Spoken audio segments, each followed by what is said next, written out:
What's happening, Panda Nation? Peter Von Panda here. You know that I love deformable lights, but this is the cheapest one I've ever found.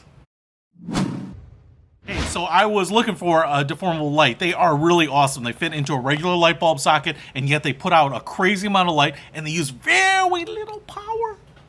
And I really love them, but they tend to be pretty expensive. So I found this, and it's a deformable light, but it was way cheaper than all the rest, and I think that's partially because of maybe it's just construction, and I think it's maybe heavily plastic. We will find out here, so I'm unboxing it. Man, it's actually big. I didn't expect it to be so big, but it's actually really light because, yes, this is all plastic construction. A lot of them tend to be like a metal alloy, aluminum alloy maybe, and I think that's for heat dissipation.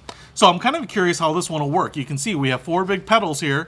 The light bulb socket, I think that's an E26 base. And then we also have what looks like a pretty big light here. The lenses here are all very translucent. I mean, kind of frosted plastic. You can't see any of the LEDs in there.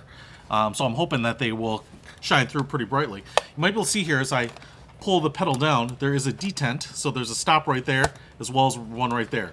So it doesn't want to really stay anywhere except, well, up here you kind of have a little bit of adjustment, but it really wants to go to this 45 degree or this 90 degree angle.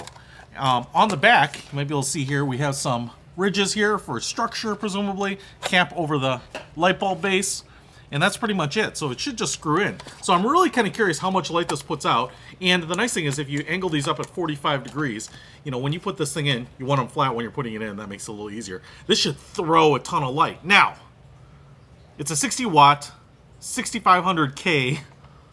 That's what it kind of says on there.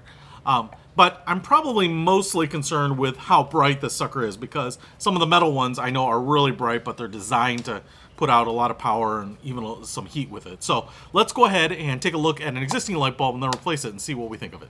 So I'm down here in my basement, and this is a huge CFL light bulb. You might not be able to tell, but it's actually one of the largest and one of the brightest I could get. And I'm just going to show you here in a little storage area. You know, this is the light it puts out, and it's decently bright. I mean, I can see things. That's not a problem. But one of the problems is, you know, if I go down here, you just lose a lot of light. And so this is the only one that comes on with that wall switch.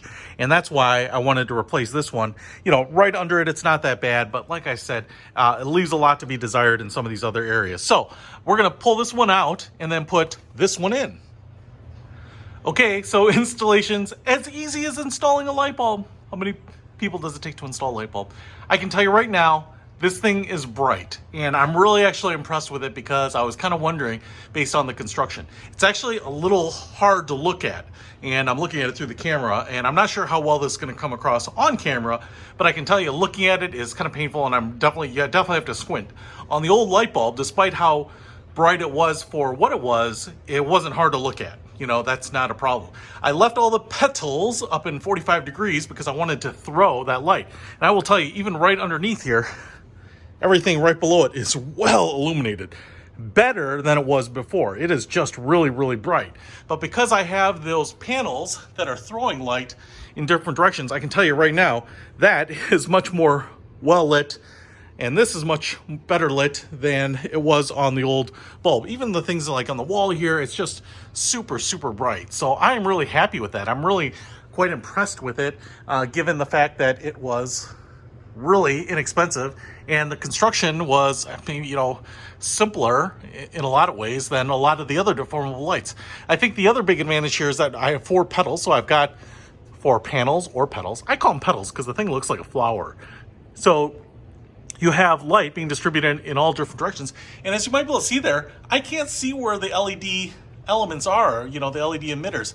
They're really nicely diffused. And that's really the key to having usable light. You know, when you're down working, you want nicely diffused as opposed to bright light that creates hard shadows and stuff like that. So pretty awesome. If you want to pick this up, I'll put a link to it in the description. It was the cheapest one I could find.